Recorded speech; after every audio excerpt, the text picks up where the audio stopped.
तर जे आता जी पोलीस भरतीचा कालच्याला GR आलाय की 17,000 पद, जेवढी रिक्त पद आहे तेवढी 100% अख्खी पद भरणार आहे. पण पोरांना लय जणांना डाऊट आहे की पहिला बाबा ती जी भरती निघणार आहे ती पण लेखी परीक्षा आधी होणार आहे की ग्राउंड आधी होणार आहे. समजा लेखी झाली तर ती ऑनलाईन पद्धती होणार आहे की ओमआर पद्धतीने होणार आहे, हे भरपूर जणांना डाऊट आहे. जे तर प्रत्येकाच्या पाशी पोचलेला आहे, पण त्याच्यामध्ये तसं दिलेलं आहे की लेखी परीक्षा ऑनलाईन पद्धतीने किंवा ओमआर शीटवर घेण्याची मुभा आहे. तर मग पोरांचा डोक्यामध्ये एकच गैरसमज झाला की नक्की ऑनलाईन होणार आहे का बाबा ऑफलाईन होणार आहे. मित्रांनो, डोक्यात एक गोष्ट ठेवा, तुमचा अभ्यास चालू चांगला असेल तर ते ऑनलाईन होतं, नाही तर ऑफलाईन असेल ते चुलीत जाऊ नये. पण काय करा मित्रांनो, खरा GR समजा पोलीस भरतीच आल्याच्यानंतर बाबा प्रत्येक जिल्ह्याच्या जागा किती आहे, काय कसं आहे, ते सगळं DG ऑफिसवरून आल्याच्या नंतर खाली आपल्याला सगळे इव्हेंट दिलेले असणार आहे. बाबा कोणते कोणते पोलीस भरतीला इव्हेंट आहे, त्यांचा टायमिंग काय आहे. तर माझ्यामध्ये 100% मित्रांनो पहिल्यांदा ग्राउंडच होईल आणि जे इव्हेंट होते आपल्याला मागच्या वेळेस जे 3 इव्हेंट होते 50 मार्काला, तेच 50 मार्काचं सगळं राहणार आहे. टायमिंग तसंच राहणार आहे, गोळा फेकचं पण सगळं सेम राहणार आहे. पण आता खरा GR तर आल्यावरच समजणार आहे. पण काही ह्याच्यामध्ये मला नाही वाटत काहीतरी चेंज नाही होणार आणि लेखी परीक्षा ऑफलाईन पद्धतीनेच होईल असं मला वाटतंय.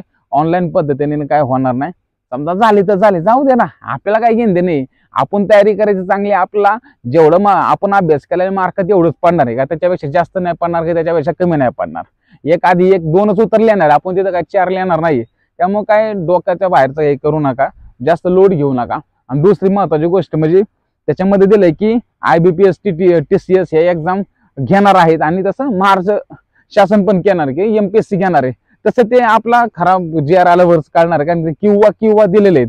प्रत्येकाला GR काही जण समजलं नसेल, तिथं ऑप्शन साठी दिलेलं आहे की ITB TCS किंवा IBPS परीक्षा घेणार आहेत किंवा महाराष्ट्र शासन घेणार आहे.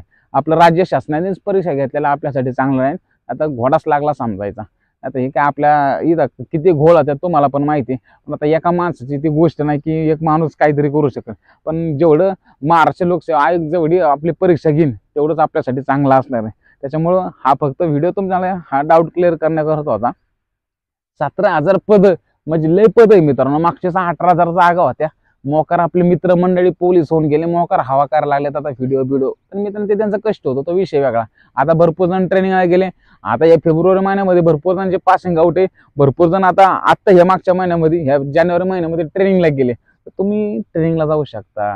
हो, चांगला अभ्यास आता केला तर, नाहीतर मग फॉर्म सुटल्यानंतर मी तयारी करतो. पण बाकीचे पण भरपूर तयारी करतात, इथं जीव काढतात ग्राउंडवरती, अभ्यास करतात दिवसभर. त्यांना व्हायचंय, ते होण्याच्या दृष्टिकोनातून तयारी करतात. तुमचं कसं असतं काय जणांचं, चला तर झालं, चला बघू काहीतरी होईल.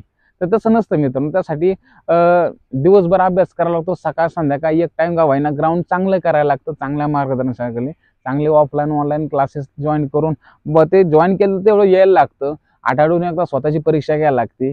बाबा डेमो मध्ये आपल्याला किती मार्क पडतात ते बघायला लागतं. नाही तर काय बहादर असतात. नाही येडा आहे काय, येड्या मी डायरेक्ट येड्या भरतीला 1600 पडणार, त्याशिवाय आपण टाइम काढत नसतो. हे तुमचा ॲटिट्यूड इगो झाला. तुमचा इगो तिथे मोडण्यात येतो जेव्हा पोलीस भरतीला कसा पाय लावून मागं पळता, कसा पारतो फेस बाहेर येतो, वाफा बाहेर पडतात, नाकातून शिंबूड येतो. तर मित्रांनो तिथं तयारी करायला लागते, तिथं डेमो द्यायला लागतो, इथं 1600 मीटर पळावं लागतं. तिथं सुचायचं नाही बाबा दुसरा राऊंड आहे का तिसरा राऊंड आहे का, संपलं. कुठं बेशुद्ध पडलेला, कुठंतरी जे फेप बाहेर पडून पडलेला असेल ते बी कळायचं नाही, कुठंतरी ॲम्ब्युलन्स मध्ये असेल. त्यामुळं डेमो देणं लय महत्वाचं असतं. समजलं का तुम्हाला? डेमो जो पण देणार नाही तुम्ही, पाण्यामध्ये किती येते तुम्हाला कळणार नाही. तर मित्रांनो व्हिडिओ तुम्हाला एक मोटिवेशनसाठी किंवा ते आपल्या GRच्या विश्लेषणासाठी होता. तर मित्रांनो व्हिडिओ नक्की आवडला असेल, पुढचा व्हिडिओ लवकरच टाकणार आहे. तर कशा आवडत पाहिजे ते मला नक्की कॉमेंट बॉक्समध्ये सांगा. जय हिंद.